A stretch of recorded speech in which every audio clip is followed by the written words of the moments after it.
जय श्री राम। आकाश में कहीं हुई ब्रह्मा की वाणी सुनते ही पार्वती प्रसन्न हो गई और हर्ष के मारे उनका शरीर पुलकित हो गया। याज्ञवत्सल जी भरद्वाज जी से बोले कि मैंने पार्वती जी का सुंदर चरित्र सुनाया है, अब शिव जी का सुहावना चरित्र सुनो।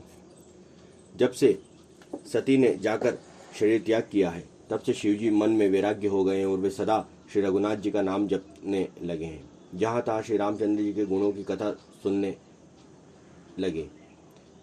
चिदानंद सुख के धाम, मोह मद और काम ये सब से रहित शिव जी संपूर्ण लोगों को आनंद देने वाले भगवान श्री हरि श्री रामचंद्र जी को हृदय में धारण कर भगवान के ध्यान में मस्त हुए पृथ्वी पर विचरने लगे। वे कहीं मुनियों को ज्ञान का उपदेश करते तो कहीं श्री रामचंद्र जी के गुणों का वर्णन करते थे। यद्यपि सुजान शिव जी निष्काम हैं, तो भी वे भगवान अपने भक्त सती के वियोग के दुख से दुखी हैं। इस प्रकार बहुत समय बीत गया। श्री रामचंद्र जी के चरणों में नित नई प्रीति हो रही है। शिव जी के कठोर नियम, अनन्य प्रेम और उनके हृदय में भक्ति की अटल टेक को जब श्री रामचंद्र ने देखा, तब कृतज्ञ उपकार मानने वाले कृपालु रूप और शील के भंडार महान तेजपुंज भगवान बोलो श्यावर रामचंद्र की जय, पवन सुत हनुमान की जय। श्री रामचंद्र जी प्रकट हुए। उन्होंने बहुत तरह से शिव जी को की सराहना की और कहा कि आपके बिना ऐसा कठिन व्रत कौन निभा सकता है। श्री रामचंद्र जी ने बहुत प्रकार से शिव जी को समझाया कि पार्वती जी का जन्म सुनाया। कृपा निदान श्री रामचंद्र जी ने विस्तार पूर्वक पार्वती जी को अत्यंत पवित्र करने का वर्णन किया। फिर उन्होंने शिव जी से कहा, हे शिव जी, यदि मुझ पर आपका स्नेह है तो अब आप मेरी विनती सुनिए। मुझे यह मांगे दीजिए कि आप जाकर पार्वती के साथ विवाह कर लें। शिव जी ने कहा, यद्यपि ऐसा उचित नहीं है, परंतु स्वामी की बात भी मैठी नहीं जा सकती। हे नाथ, मेरा यही परम धर्म है कि मैं आपकी आज्ञा को सिर पर रखकर उनका पालन करूं। माता पिता, गुरु और स्वामी की बात को बिना ही विचारे शुभ समझकर करना मानना चाहिए। फिर आप तो सब प्रकार से मेरे परम हितकारी हैं। हे नाथ, आपकी आज्ञा मेरे सिर पर है। शिव जी की भक्ति, ज्ञान और धर्म से युक्त वचन रचना सुनकर प्रभु रामचंद्र जी संतुष्ट हो गए। प्रभु ने कहा कि हे हर, आपकी प्रतिज्ञा पूरी हो गई। अब हमने जो कहा है उसे हृदय में रखना। इस प्रकार कहकर रामचंद्र जी अंतर्ध्यान हो गए। शिव जी ने उनकी वह मूर्ति अपने हृदय में रख ली। उसी समय सप्त श्री शिव जी के साथ आए। प्रभु महादेव जी ने उनसे अत्यंत सुहावने वचन कहे, आप लोग पार्वती के पास जाकर उनके प्रेम की परीक्षा लीजिए और हिमाचल को कहकर उन्हें पार्वती को लीवा लाने के लिए भेजिए तथा पार्वती को घर भिजवाइए और उनके संदेह को दूर कीजिए। ऋषियों ने वहां जाकर पार्वती जी को कैसी देखा, मानो मूर्तिमान तपस्या ही हो। मुनि बोले, हे शैलपुत्री, सुनो, तुम किस लिए इतना कठोर तप कर रही हो? तुम किसकी आराधना करनी हो और क्या चाहती हो? हमसे अपना सच्चा भेद क्यों नहीं कहती? पार्वती जी ने कहा, बात कहते मन बहुत संकुचाता है। आप लोग मेरी मूर्खता सुनकर हंसेंगे। मन में हट पकड़ लिए वह उपदेश नहीं सुनना और जल पर दीवार उठाना चाहता है। नारद जी ने जो कह दिया उसे सत्य मानकर मैं बिना ही पाक के उड़ना चाहती हूँ। हे मुनि, आप मेरी अज्ञान तो देखिए कि मैं सदा शिव जी को ही पति बनाना चाहती हूँ। पार्वती जी बात सुनकर ही ऋषि लोग हंस पड़े और बोले, तुम्हारा शरीर पर्वत से ही तो उत्पन्न हुआ है, भला कहो कि नारद का उपदेश सुनकर आज तक किसका घर बसा है? उन्होंने जाकर दक्ष के पुत्रों को उपदेश दिया था, जिससे उन्होंने फिर लौटकर घर का मुंह भी नहीं देखा। चित्रकेतु के घर को नारद ने ही चौपट किया है। फिर यही हाल हिरण्यकश्यपु का हुआ है। जो स्त्री पुरुष नारद की सीख सुनते हैं, वे घर बार छोड़कर अवश्य ही भिखारी हो जाते हैं। उनका मन तो कपटी है, शरीर पर सज्जनों के चिन्ह हैं। वे सभी को अपने समान बनाना चाहते हैं। उनके वचन पर विश्वास मानकर तुम ऐसा पति चाहती हो जो स्वभाव से ही उदासीन, गुणहीन, निर्लज, बुरे वेश वाला, नर कपालों की माला पहनने वाला, कुलहीन, बिना घर बार का, नंगा और शरीर पर सांपों को लपेट कर रखने वाला। ऐसे वर के मिलने से कहो तुम्हें क्या सुख होगा। तुम उस ठग नारद के बहकाव में आकर खूब भूली। पहले पंचों के कहने से शिवजी सती के विवाह किया था, परंतु फिर उसे त्याग कर मरवा डाला। बोलो सियावर रामचंद्र की जय, पवन पुत्र हनुमान की जय। सियावर रामचंद्र की जय। श्री रामचंद्र जी ने बहुत प्रकार से शिवजी को समझाया और पार्वती जी का जन्म सुनाया। कृपा निदान श्री रामचंद्र जी ने विस्तार पूर्वक पार्वती जी की अत्यंत पवित्र करनी का वर्णन किया। फिर उन्होंने शिवजी से कहा, हे शिवजी, यदि मुझ पर आपका स्नेह है तो अब आप मेरी विनती सुनिए। मुझे यह मांगे दीजिए कि आप जाकर पार्वती जी के साथ विवाह कर लें। शिवजी ने कहा, यद्यपि ऐसा उचित नहीं है, परंतु स्वामी की बात भी मैं मैठी नहीं कर सकता। हे नाथ, मेरा यही परम धर्म है कि मैं आपकी आज्ञा को सिर पर रखकर उसका पालन करूं। माता पिता, गुरु और स्वामी की बात को बिना ही विचारे शुभ समझकर करना चाहिए। फिर आप तो सब प्रकार से मेरे परम हितकारी हैं। हे नाथ, आपकी आज्ञा मेरे सिर पर है। शिव जी की भक्ति, ज्ञान और धर्म से युक्त वचन रचना सुनकर प्रभु श्री रामचंद्र जी संतुष्ट हो गए। प्रभु ने कहा, हे हर, आपकी प्रतिज्ञा पूरी हो गई है। अब हमने जो कहा है उसे हृदय में रखना। इस प्रकार कहकर श्री रामचंद्र जी अंतर्ध्यान हो गए। शिवजी ने उनकी वह मूर्ति अपने हृदय में रख ली। उसी समय सप्तश्री शिवजी के पास आए। प्रभु महादेव जी ने उनसे अत्यंत सुहावने वचन कहे। आप लोग पार्वती के पास जाकर उसके प्रेम की परीक्षा लीजिए और हिमाचल को कहकर उन्हें पार्वती को लिवा लाने के लिए भेजिए। पार्वती जी को घर भिजवाइए और उनके संदेह को दूर कीजिए। ऋषियों ने वहां जाकर पार्वती जी को कैसी देखी, मानो मूर्तिमान तपस्या ही हो। मुनि बोले, हे शैल कुमारी, सुनो, तुम किस लिए इतना कठोर तप कर रही हो? तुम कितनी आराधना करती हो और क्या चाहती हो? किसकी आराधना करती हो, क्या चाहती हो? हमसे अपना सच्चा भेद क्यों नहीं कहती? पार्वती जी ने कहा, बात कहते मन बहुत संकुचाता है। आप लोग मेरी मूर्खता सुनकर हंसेंगे। मन में हट पकड़ लिया है, वह उपदेश नहीं सुनता और जल पर दीवार उठाना चाहता है ना। मन ने हट कर लिया है, वह उपदेश नहीं सुनता, जल पर दीवार उठाना चाहता है। नारद जी ने जो कह दिया है उसे सत्य जानकर मैं बिना ही पाक के उड़ना चाहती हूँ। हे मुनियों, आप मेरा अज्ञान तो देखिए कि मैं सदा शिवजी की ही पत्नी बनना चाहती हूँ। पार्वती जी की बात सुनते ही ऋषि लोग हंस पड़े और बोले, तुम्हारा शरीर पर्वत से ही तो उत्पन्न हुआ है। भला कहो तो नारद का उपदेश सुनकर आज तक किसका घर बसा है? उन्होंने जाकर दक्ष के पुत्रों को उपदेश दिया था, जिससे उन्होंने फिर लौटकर घर का मुंह भी नहीं देखा। चित्रकेतु के घर को नारद ने ही चौपट किया है। फिर यही हाल हिरण्यकश्यपु का हुआ। जो स्त्री पुरुष नारद को सिख सुनते हैं वे घर बार छोड़कर अवश्य भिखारी हो जाते हैं। उनका मन तो कपटी है, शरीर पर सज्जनों के चिन्ह हैं, वे सभी को अपने समान बनाना चाहते हैं।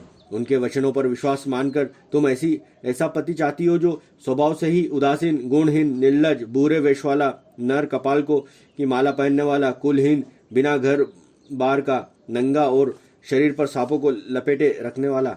ऐसे वर के मिलने से कहो तुम्हें क्या सुख होगा। तुम उस ठग नारद के बहकाव में आकर खूब भूली।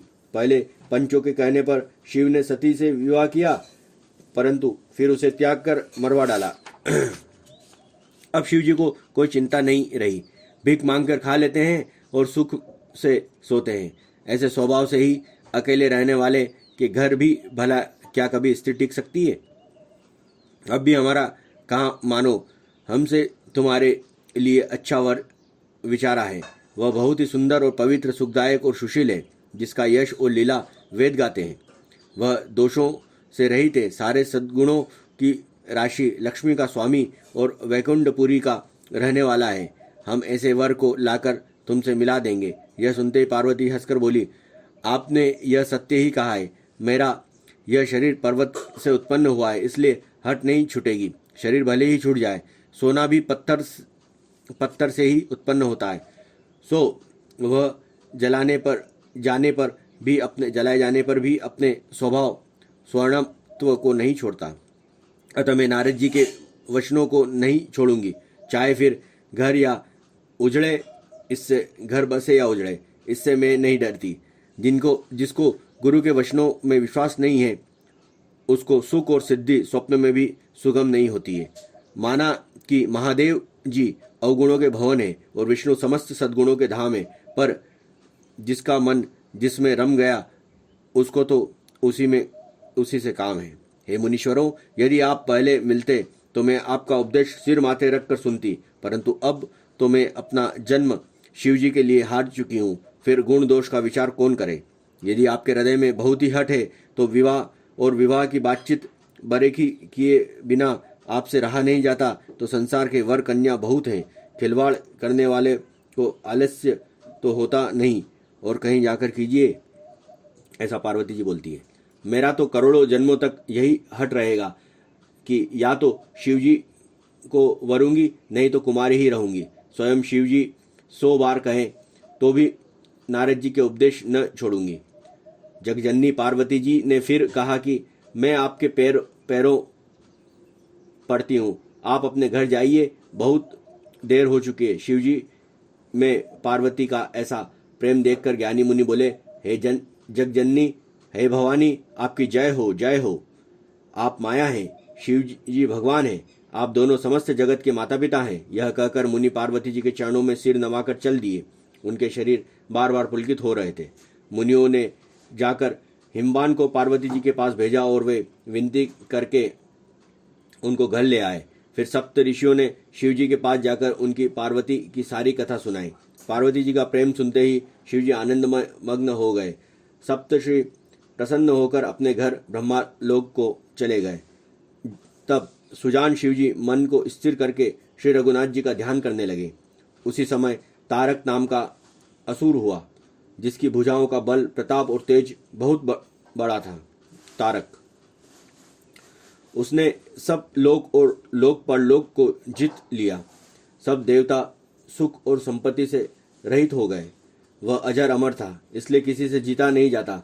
देवता उसके साथ बहुत तरह की लड़ाइयाँ लड़कर हार गए। तब उन्होंने ब्रह्मा जी के पास जाकर पुकार मचाई। ब्रह्मा जी ने सब देवताओं को दुखी देखा।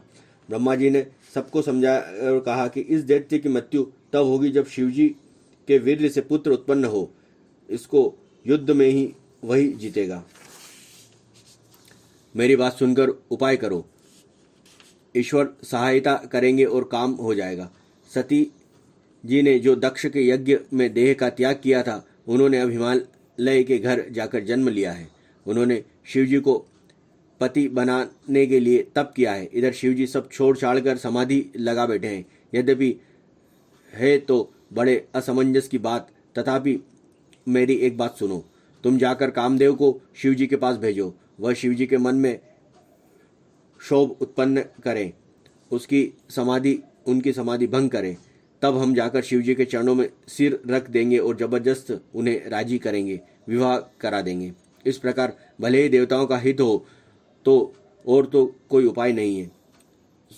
सबने कहा यह सम्मति बहुत अच्छी है। फिर देवताओं ने बड़े प्रेम से स्तुति की। तब विषम 5 बाण धारण करने वाले और मछली के चिन्ह युक्त ध्वजा वाले कामदेव प्रकट हुए। मछली का चिन्ह रहता है कामदेव की ध्वज पर। ठीक है। देवताओं ने कामदेव से अपनी सारी विपत्ति कही। सुनकर कामदेव ने मन में विचार किया और हंसकर देवताओं से यो कहा कि शिवजी के साथ विरोध करने में मेरी कुशल नहीं है। तथापि मैं तुम्हारा काम तो करूँगा, क्योंकि वेद दूसरों के उपकार को परम धर्म कहते हैं। जो दूसरों के हित के लिए अपना शरीर त्याग देता है, संत सदा उसकी बड़ाई करते रहते हैं। यो कह और सबको सिर नवाकर कामदेव अपने पुष्प के धनुष को हाथ में लेकर वसंतादि सहायकों के साथ चला। चलते समय कामदेव ने हृदय में ऐसा विचार किया कि शिवजी के साथ विरोध करने से मेरा मरण निश्चित है। तब उसने अपना प्रभाव फैलाया और समस्त संसार को अपने वश में कर लिया।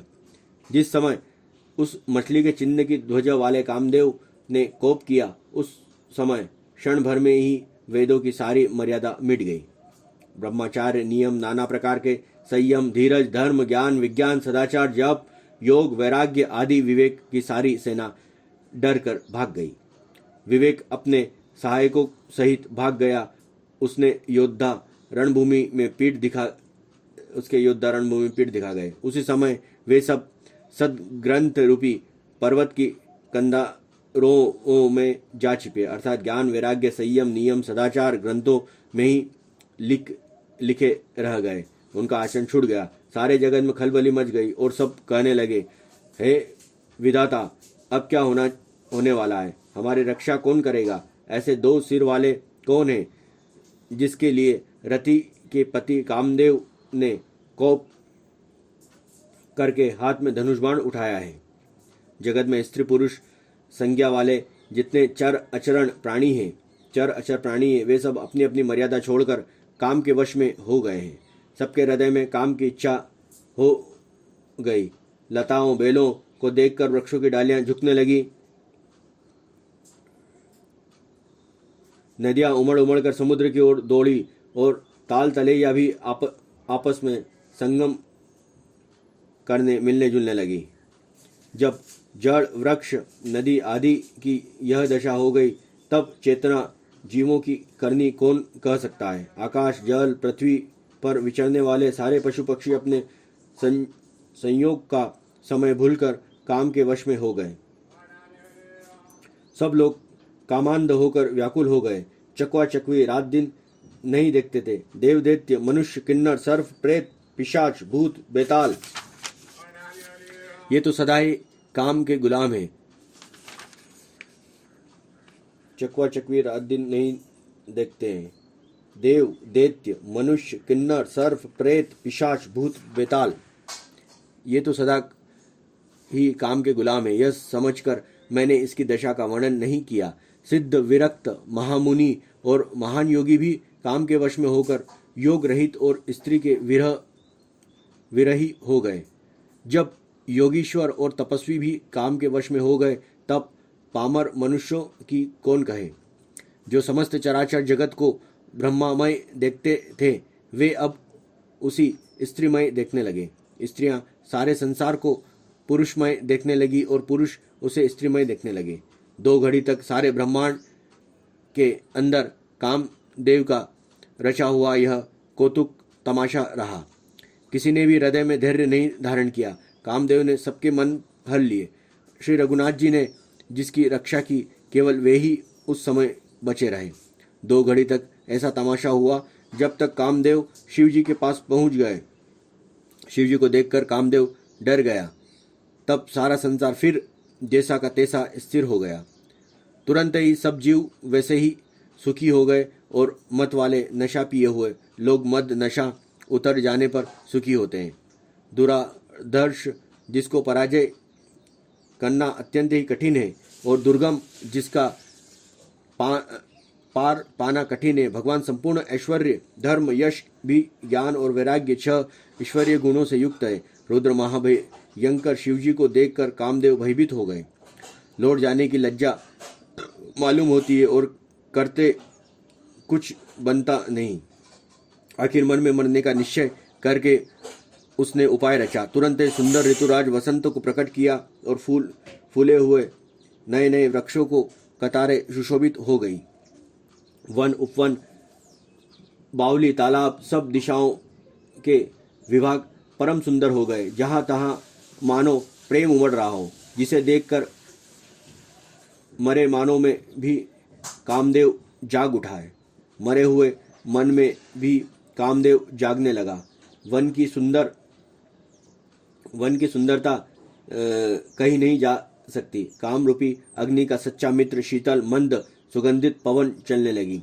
सरोवरों में अनेक कमल खिल गए, जिस पर सुंदर भौरे के समूह गुंजार करने लगे। राजहंस, कोयल और तोते रसीली बोली बोलने लगे और अप्सराएं गा गा कर नाचने लगी। कामदेव अपनी सेना समेत करोड़ों प्रकार की सब कलाएं उपाय करके हार गए, पर शिवजी की अचल समाधि न डिगी। तब कामदेव क्रोधित हो उठा। आम के वृक्ष की एक सुंदर डाली देखकर मन में क्रोध से भरा हुआ कामदेव उस पर चढ़ गया और उसने पुष्प धनुष पर अपने 5 बाण चढ़ाए और अत्यंत क्रोध से लक्ष्य की ओर ताक कर उन्हें कान तक तान लिया। कामदेव ने तीक्ष्ण 5 बाण छोड़े जो शिवजी के हृदय में लगे। तब उनकी समाधि टूट गई और वे जाग गए। ईश्वरीय शिवजी ने मन में बहुत शोक हुआ। उन्होंने आंख खोलकर सब ओर देखा। जब आम के पत्तों में छिपी हुई कामदेव को देखा तो उन्हें बड़ा क्रोध हुआ। उससे तीनों लोग कांप उठे। तब शिवजी ने तीसरी नेत्र खोला, जिससे देखते ही कामदेव जलकर भस्म हो गए। जगत में बड़ा हाहाकार मच गया। देवता डर गए, दैत्य सुखी हुए, भोगी लोग काम सुख को याद करके चिंता करने लगे और साधक योगी कंटक हो गए। बोलो शियावर रामचंद्र की जय। योगी निष्कंटक हो गए। कामदेव की स्त्री रति और अपने पति की यह दशा सुनते ही मूर्छित हो गई, है ना। कामदेव की पत्नी का नाम है रति, ठीक है। रोती चिल्लाती और भांति भांति के करुणा करती हुई वह शिवजी के पास गई। अत्यंत प्रेम के साथ अनेकों प्रकार से विनती करके हाथ जोड़कर सामने खड़ी हो गई। शीघ्र प्रसन्न होने वाले कृपालु शिवजी अबला असहायक स्त्री को देखकर सुंदर और उसको सांत्वना देने वाले वचन बोले। हे रति, अब से तेरे स्वामी का नाम अनंग होगा। वह बिना ही शरीर के सबको व्यापेगा। अब तू अपने पति से मिलने की बात सुन। जब पृथ्वी पर बड़े भारी भार को उतारने के लिए यदुवंश के श्री कृष्ण अवतार होगा, तब तेरा पति उसके पुत्र प्रद्युम्न के रूप में उत्पन्न होगा। मेरा यह वचन अन्यथा नहीं होगा। शिवजी के वचन सुनकर रति चली गई। अब दूसरी कथा बखान कर विस्तार से कहता हूँ।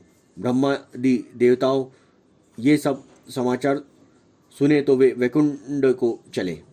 फिर वहाँ से विष्णु और ब्रह्मा सहित सब देवता वहाँ गए जहाँ कृपा के धाम शिवजी थे। उन सब ने शिवजी को अलग अलग स्तुति की। तब शशि भूषण शिवजी प्रसन्न हो गए। कृपा के समुद्र शिवजी बोले, हे देवताओं, कहिए आप किस लिए आए हैं। ब्रह्मा जी ने कहा, हे प्रभु, आप अंतर्यामी हैं, तथापि हे स्वामी, भक्तिवश मैं आपसे विनती करता हूँ। हे शंकर, जब देवताओं के मन में ऐसा परम उत्साह है कि हे नाथ, वे अपनी आंखों से आपको विवाह देखना चाहते हैं। हे कामदेव के मद को चूर करने वाले, आप ऐसा कुछ कीजिए जिससे सब लोग इस उत्सव को नेत्र भर कर देखें। हे कृपा के सागर, कामदेव को भस्म करके आपने रति को जो वरदान दिया है सो बहुत ही अच्छा किया। हे नाथ, श्रेष्ठ स्वामियों का यह सहज स्वभाव ही है कि वे पहले दंड देकर फिर कृपा किया करते हैं। पार्वती ने अपार तप किया और सब उन्हें अंगीकार कीजिए। ब्रह्मा जी की प्रार्थना सुनकर प्रभु श्री रामचंद्र जी के वचनों को याद करके शिवजी ने प्रसन्नपूर्वक कहा, ऐसा ही होगा। तब देवताओं ने नगाड़े बजाए और फूलों की वर्षा करके जय हो देवताओं के स्वामी की जय हो ऐसा करने लगे। उचित अवसर जानकर सप्तर्षि आए और ब्रह्मा ने तुरंत ही उन्हें हिमाचल के घर भेज दिया। वे पहले वहां गए जहां पार्वती जी थी और उनसे छल से भरे मीठे विनोद युक्त आनंद पहुंचाने वाले वचन बोले। नारद जी ने के उपदेश तुमने उस समय हमारी बात नहीं सुनी। नारद जी के उपदेश से तुमने उस समय हमारी बात नहीं सुनी। अब तो तुम्हारा प्रण झूठा हो गया, क्योंकि महादेव ने काम को ही भस्म कर डाला। महापारायण तीसरा विश्राम। बोलो शियावर रामचंद्र की जय। यह सुनकर पार्वती जी मुस्कुरा कर बोली, हे विज्ञानी मुनिवरों, आपने उचित ही कहा है। आपकी समझ में शिवजी कामदेव को अब जलाया है।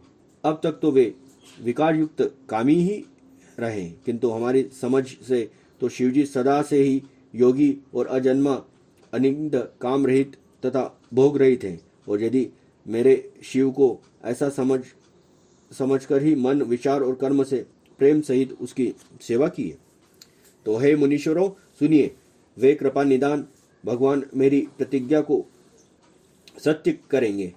आपने जो यह कहा कि शिवजी ने कामदेव को भस्म कर दिया है, यही आपका बड़ा भारी अविवेक है। बोलो शियावर रामचंद्र की जय, पवन पुत्र हनुमान की जय, जय जय महादेव की जय, जय श्री राम। हे तात, अग्नि का तो यह सहज स्वभाव ही है कि पाला उसके समीप कभी जा ही नहीं सकता और जाने पर वह अवश्य नष्ट हो जाएगा। महादेव और कामदेव के संबंध में भी यही न्याय बात समझना चाहिए। पार्वती जी के वचन सुनकर और उनका प्रेम तथा विश्वास देखकर मुनि हृदय से बड़े प्रसन्न हुए और हे भवानी को सिर नवाकर चल दिए और हिमाचल के पास पहुंचे। उन्होंने पर्वतराज हिमाचल को सब हाल सुनाया। कामदेव का भस्म होना सुनकर हिमाचल बहुत दुखी हुए। फिर मुनियों ने रति के वरदान की बात कही। उसे सुनकर हिमवान ने बहुत सुख माना। शिवजी के प्रभाव को मन में विचार कर हिमाचल ने श्रेष्ठ मुनियों को आदरपूर्वक बुला लिया और उनसे शुभ दिन, शुभ नक्षत्र और शुभ घड़ी शोधवाकर वेद की विधि के अनुसार शीघ्र ही लग्न निश्चित कराकर लिखवा लिया। फिर हिमाचल वह लग्न पत्रिका सप्तऋषियों को दे दी और चरण पकड़कर उनसे विनती की कि उन्होंने जाकर वह लग्न पत्रिका ब्रह्मा जी को दी। उनको पढ़ते समय उनके हृदय में प्रेम समाता न था। ब्रह्मा जी ने लग्न पढ़कर सबको सुनाया। उसे सुनकर सब मुनि, देवता, सारा समाज हर्षित हो गया। आकाश में फूलों की वर्षा होने लगी, बाजे बजने लगे और दसों दिशाओं में मंगल कलश सजा दिए गए। सब देवता अपने अनेक भांति भांति से के वाहन और विवाह सजाने लगे। कल्याणप्रद मंगल शकुन होने लगे और अप्सराएं गाने लगी। शिवजी के गण शिवजी का श्रृंगार करने लगे। जटाओं का मुकुट बनाकर उस पर सांपों का मोर सजाया गया। शिवजी ने सर्पों के ही कुंडल और कंकण पहने, शरीर पर भूतिया रमाई और वस्त्रों की जगह बाघंबर लपेट लिया। बाघंबर शिवजी के सुंदर मस्तक पर चंद्रमा, सिर पर गंगाजी और 3 नेत्र, सांपों का जनेऊ, गले में विष और छाती पर नरमुंडों की माला थी। इस प्रकार अनेक वेश अशुभ होने पर भी वे कल्याण के धाम और कृपालु हैं। एक हाथ में त्रिशूल और दूसरे में डमरू सुशोभित है। शिवजी बेल पर चढ़कर चले, बाजे बज रहे थे। शिवजी को देखकर देवांगाएं मुस्कुरा रही थी और कहती है कि इस वर के योग्य दुल्हन संसार में नहीं मिलेगी। विष्णु और ब्रह्मा आदि देवताओं के समूह अनेक अपने अपने वाहनों सवारियों पर चढ़कर बारात में चले। देवताओं का समाज सब प्रकार से अनुपम परम सुंदर था, पर दूल्हे के योग्य बारात न थी। तब विष्णु भगवान ने सब दिक्पालों को बुलाकर हंसकर ऐसा कहा कि सब लोग अपने अपने दल समेत अलग अलग होकर चलो। हे भाई, हम लोग की यह बारात वर के योग्य नहीं है, क्या पराये नगर में जाकर हंसी कराओगे? विष्णु भगवान की बात सुनकर देवता मुस्कुराए हुए अपनी अपनी सेना सहित अलग अलग हो गए। महादेव जी यह देखकर मन ही मन मुस्कुराते हैं कि विष्णु भगवान के व्यंग्य वचन दिल लगी नहीं छूटते। अपने प्यारे विष्णु भगवान के इस अति प्रिय वचनों को सुनकर शिवजी ने भी भृंगी को भेजकर अपने सब गणों को बुलवा लिया। शिवजी की आज्ञा सुनते ही सब चले आए और उन्होंने स्वामी के चरण कमलों में सिर नवाया। तरह तरह के सवारियां और तरह तरह के वेश वाले अपने समाज को देखकर शिवजी हंसे। कोई बिना मुख का है, किसी के बहुत से मुख हैं, कोई बिना हाथ पैर का है तो किसी के कई हाथ पैर हैं, किसी के बहुत आंखें हैं तो किसी के एक भी आंख नहीं है, कोई बहुत मोटा ताजा है तो कोई बहुत ही दुबला पतला है, कोई दुबला पतला, कोई बहुत मोटा, कोई पवित्र, कोई अपवित्र वेश धारण किए हुए, भयंकर गहने पहने हुए, हाथ में कपाल लिए हुए, सब के सब शरीर में ताज़ा खून लपेटे हुए गधे, कुत्ते, सूअर और सियाल कैसे उनके मुख हैं। गणों के अनगिनत वेशों को कौन गिने। बहुत प्रकार के प्रेत, पिशाच, योगिनी की जमाते हैं, उनका वर्णन करते नहीं बनता। भूत प्रेत नाचते और गाते हैं, वे सब बड़े मौजी हैं, देखने में बहुत ही बेढंगे जान पड़ते हैं और बड़े ही विचित्र ढंग से बोलते हैं। जैसा दूल्हा है अब वैसी ही बारात बन गई। मार्ग में चलते हुए भांति भांति के कौतुक तमाशे होते जाते हैं। इधर हिमाचल ऐसा विचित्र मंडप बनाया है कि जिसका वर्णन नहीं हो सकता। जगत में जितने छोटे बड़े पर्वत हैं उनका वर्णन करके पार नहीं मिलता, तथा जितने वन, समुद्र, नदियां और तालाब थे, हिमाचल ने सबको न्योता भेजा। वे सब अपनी इच्छा अनुसार रूप धारण करने वाले सुंदर शरीर धारण कर सुंदर स्त्रियां और समाजों के साथ हिमाचल के घर गए। सभी स्नेह सहित मंगल गीत गाते हैं। हिमाचल पहले ही बहुत से घर सजवा रखे थे। यथा योग्य उन स्थानों में सब लोग उतर गए और नगर की सुंदर शोभा देखकर ब्रह्मा की रचना चातुरी की भी तुच्छ लगती थी। नगर की शोभा देखकर ब्रह्मा जी की निगुणता सचमुच तुच्छ लगती थी। वन, बाग, कुएं, तालाब, नदियां सभी सुंदर है, उनका वर्णन कौन कह सकता है। घर घर बहुत से मंगल सूचक तोरण और ध्वजा पताकाएं सुशोभित हो रही है। वहां के सुंदर और चतुर स्त्री पुरुष की छवि देखकर मुनियों के भी मन मोहित हो जाते हैं। जिस नगर में स्वयं जगदम्बा ने अवतार लिया था, क्या उसका वर्णन हो सकता है। वहां रिद्धि, सिद्धि, संपत्ति और सुख नित नए बढ़ते जाते हैं। बारात को नगर के निकट आई सुनकर नगर में हलचल में चहल पहल मच गई, जिससे उनकी शोभा बढ़ गई। अगवानी करने वाले लोग बनाव श्रृंगार करके तथा नाना प्रकार की सवारियों को सजाकर आदर सहित बारात को लेने चले। देवताओं के समाज को देखकर सब मन में प्रसन्न हुए और विष्णु भगवान को देखकर तो बहुत ही सुखी हुए। किंतु जब शिवजी के दल को देखने लगे तब तो उनका सब वाहन सवारियों के हाथी, घोड़े, रथ के बैल आदि डर कर भाग गए। कुछ बड़ी उम्र के समझदार लोग धीरज धरकर वहां डटे रहे। लड़के तो सब अपने प्राण लेकर भागे। घर पहुंचने पर जब माता पिता पूछते हैं तब वे भय से कांपते हुए शरीर से ऐसा वचन कहते हैं, क्या कहें कि कोई बात कही नहीं जाती। यह बारात है या यमराज की सेना। दूल्हा पागल है और बैल पर सवार है। सांप, कपाल और राख ही उनके गहने हैं। दूल्हे के शरीर पर राख लगी है, सांप और कपाल के गहने हैं। वह नंगा, जटाधारी और भयंकर है। उसके साथ भयानक मुख वाले भूत प्रेत, पिशाच, योगिनी और राक्षस है। जो बारात को देखकर जीता बचेगा सचमुच उसके बड़े ही पुण्य हैं। वही पार्वती का विवाह देखेगा। लड़कों ने घर घर यही बात कही। महेश्वर शिवजी का समाज समझकर सब लड़कों के माता पिता मुस्कुराते हैं और उन्होंने बहुत तरह से लड़कों को समझाया कि निडर हो जाओ, डर की कोई बात नहीं है।